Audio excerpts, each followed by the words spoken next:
Space Adventures number 34, June 1960. The second man in space! Every nation wanted to be first to send a man-carrying rocket in outer space. But the U.S. was months away when the announcement came from behind the Iron Curtain. Mission accomplished. However, while the never actually named Soviets had managed to get their cosmonaut up, there was no word as he hurtled around Earth at 22,300 miles per hour. The Reds didn't know what the score was, but faked a response from the satellite to con the globe into thinking the mission was an unqualified success. Physicists at Cape Canaveral puzzled over the information they had, while Captain Alan Adam, USAF, asked if an impossible to collect detailed picture of the missile might help. After a very positive response, Adam rushed to meet his confidant, Sergeant Gunnar Goslin, at an unused launching pad before heading up into space under his own power. It's important to our scientists and generals, and it's important to the man up in the satellite. One lovely silent panel later, and the man designated by the president as Captain Adam was in the heavens, past Explorer 1, past the Sputniks. The hero finally located the man-carrying satellite and would detect the pilot was alive from outside because I'm super sensitive to heat. I can feel the heat rays from his body inside the capsule.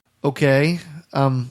Awkward. The first man thought to have entered space, because Alan Adam had secretly already gone up like a good American, you see, was unconscious, and his life signs fading fast. The radio barked, "Comrade, this is your commissar. I order you to answer at once. The world awaits your answer." Why the commander, who isn't identified as Russian, was speaking mostly in English, I can't say. But Captain Adam was more concerned about the injuries the not cosmonaut had suffered internally during acceleration. The hero was compelled to help the foreign pilot, but inconspicuously, or it could mean war. Captain Adam disintegrated and reintegrated within the capsule, as he had done in his origin story, and determined the pilot needed a Yankee drug designed for just this problem to save his life. Captain Adam flew back to Earth, past the Statue of Liberty in a silent panel, through a window at New York's medical center. A shocked physician questioned, "Who are you?" The harried hero dismissed, "Never mind that, doctor. Give him 1,000 units of space vaccine at once." The brilliant doctor wasted no time in giving the unidentified super being a whole bunch of comic book medicine, because it can only be used to help people. Captain Adam moved so fast he flew through the hospital establishing shot, through to the next wordless panel, and on into space. By the time Captain Adam returned to the manned capsule, the radio was declaring Igor a traitor for his silence. The pilot received an injection, and 3 mute panels later, he was revived. Igor confirmed that,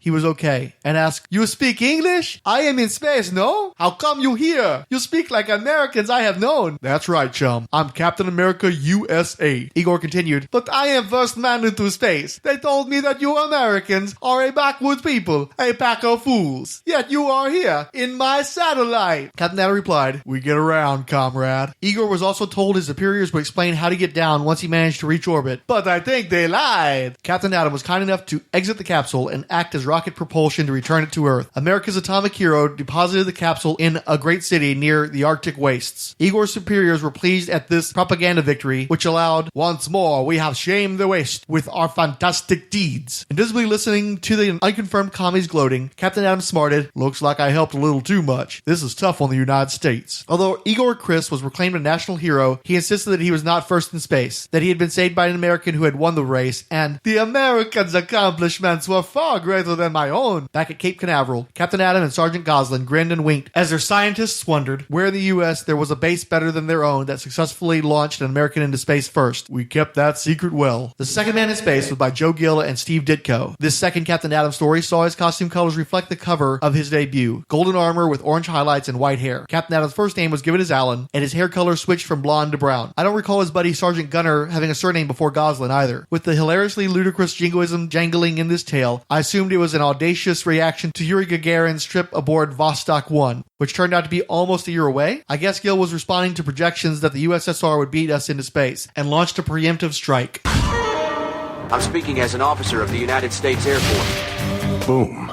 You're dead. Boom. You're dead again. Boom, boom, boom. That's all it would take. We received retweets from Alan Middleton, Ange, Darren and Ruth Sutherland, Dr. G Nerdologist, Ed Moore at Teal Productions, Ed Moore Jr. at Miskatonic, Firestorm Fan, Illegal Machine, Keith G. Baker, Cord Industries, Tom Panarese, and Trekker Talk, as well as favorites from Ange, CJ, Count Druncula, Dr. G Nerdologist, Ed Moore and Ed Moore Jr., Firestorm, Keith G. Baker, Cord Industries, Illegal Machine, Oscar Olalde, and Trekker Talk. Alan Middleton wrote, Power of the Atom, part of the Rolled Spine Network. This show features Diablo Frank talking about comic books featuring the Atom and Captain Atom, and many other characters with Atom in their name. This is a short-form show, with all of the first 3 episodes coming in at under 10 minutes. Sixth Code wrote on episode number 3, introducing Captain Atom, second most famous screwdriver in fiction. End of episode 4, The Dooms from Beyond. Siskoid wrote, slingshots are okay, but they're not Ant-Man's catapult. Missed opportunity in the recent movie. Hashtag short comments. Firestorm fan and Anthony Durso both tweeted out images of Dr. Spectro, master of moods, different, dangerous, diabolical, and one of the few notable Captain Atom villains. The Irredeemable Shag and Rob Kelly covered Dr. Spectro's entry in the Who's Who Update 87 podcast. Check out the blog to see the images and a link to the show.